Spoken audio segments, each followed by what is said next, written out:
മുന്നേ ഞാനേ ഒരു 3 വർഷങ്ങൾക്ക് മുന്നൊരു വീഡിയോ ചെയ്തിരുന്നു എക്സ് വൈഡിന്റെ. അതിനെ കുറിച്ചൊന്ന് ചോദിക്കാട്ടാ ജയ്സൺ ചേട്ടാ. 3 വർഷം മുമ്പ് ചെയ്ത വീഡിയോ ഭയങ്കര സക്സസ് ആയിരുന്നു. അതെ അതെ. കണ്ടമാനം വണ്ടികള് അത് കണ്ടിട്ട് ആൾക്കാര് CNG എക്സ്വൈഡും ഡീസൽ എക്സ്വൈഡ് ഒക്കെ വന്ന് പണിത് പോയിട്ടുണ്ടായിരുന്നു. അത് പ്രമാണിച്ച് നമ്മൾ മറ്റുള്ള ജില്ലകളിൽ പോയിട്ട് പണിത് കൊടുത്തിരുന്നു. ഇപ്പൊ കോഴിക്കോട് ജില്ല, അതുപോലെ കണ്ണൂർ ജില്ല, അവിടേക്ക് പോയിട്ട് നമ്മൾ പണിത് കൊടുത്തിരുന്നു. പേരാമ്പ്ര, പയ്യന്നൂര്, വടകര, തൃശ്ശൂർ മാത്രമല്ലാതെ തന്നെ കുറെ ഉണ്ടായിരുന്നു. പിന്നെ കുറെ കൊറിയർ കൊടുത്തു വിട്ടിട്ടുണ്ടായിരുന്നു. 3 കൊല്ലം മുമ്പത്തെ വീഡിയോ വെച്ച് നോക്കുമ്പോ ഭയങ്കര സക്സസ് ആയിരുന്നു. ആ വണ്ടിക്ക് ഞങ്ങൾക്ക് കിട്ടിയിട്ടുണ്ടായിരുന്നു. വിനീത് അന്ന് വന്നൊരു വീഡിയോ എടുത്തപ്പോ ഞങ്ങള് ഇത്രയും വിചാരിച്ചിട്ടുണ്ടായിരുന്നില്ല. ആ വീഡിയോ ഭയങ്കര സക്സസ് ആയിരുന്നു. ഓൾ കേരളയിൽ ഒരുവിധ എല്ലാ ജില്ലകളിലേക്കും കൊറിയറും വിട്ടിട്ടുണ്ട്. പിന്നെ നമ്മൾ 10 വണ്ടിക്ക് ഉണ്ടെങ്കിൽ സ്പോട്ടിൽ പോയി പണിത് കൊടുത്ത കുറെ ഏരിയകളുണ്ടായിരുന്നു.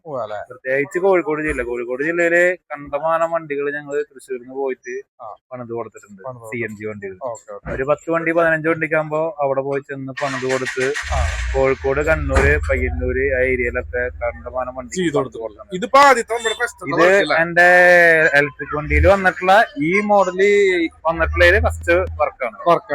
ഇതിന്റെ തൊട്ട് താഴെയുള്ള ഗോഗോ എന്ന് പറഞ്ഞ വണ്ടി ഉണ്ടായിരുന്നു. അത് കുറെ ചെയ്തു പോയിട്ടുണ്ടായിരുന്നു. ഇതാണ് എല്ലാവരും നോക്കിക്കൊണ്ടിരുന്ന വണ്ടി. ഏറ്റവും വലിയ വണ്ടി കിട്ടാൻ വേണ്ടിട്ട് നോക്കിക്കൊണ്ടിരുന്നിരുന്നല്ലേ. അപ്പൊ അതിലേക്ക് നമ്മള് ആദ്യത്തെ വണ്ടിയായിരുന്നു നമുക്ക് ഒരു വണ്ടി വന്നിട്ടുള്ളത്.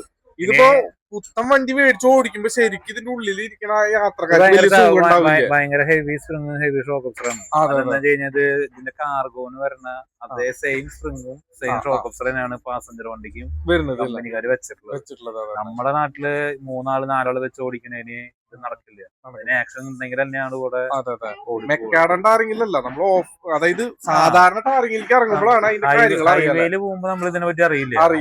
ചെറിയൊരു പോക്കറ്റ് വഴിക്ക് കടന്നു കഴിഞ്ഞാൽ അതിന്റെ കാര്യങ്ങളൊക്കെ നമുക്ക് അറിയാം. ഇപ്പൊ ഈ വണ്ടിയാണ് നമ്മൾ ഇനി മാർക്കറ്റിൽ ഇറങ്ങാൻ തോന്നുന്നു. കാണുമ്പോ നല്ല സൗകര്യവും നല്ല രസമായിട്ടുള്ള കളറും കാര്യങ്ങളൊക്കെ ഉണ്ടല്ലോ. നോക്കി നോക്കാം.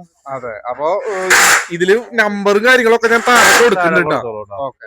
ഈ നമ്പറാണ്, ഇത് നമ്മുടെ വീഡിയോയിൽ ഇങ്ങനെ കാണിച്ചുകൊണ്ടിരിക്കും. ഇവിടുത്തെ വർക്കാണ്. അപ്പൊ പുതിയ വണ്ടികളൊക്കെ എടുക്കുന്നവര് വേഗം വന്ന് നമ്മുടെ ഈ ഷോപ്പും കാര്യങ്ങളൊക്കെ റെഡി ആക്കി കഴിഞ്ഞാൽ പാസഞ്ചേഴ്സിന് ഇരിക്കാൻ ഒന്നും കൂടി കംഫർട്ട് ആയിരിക്കും കേട്ടോ. ഓക്കെ.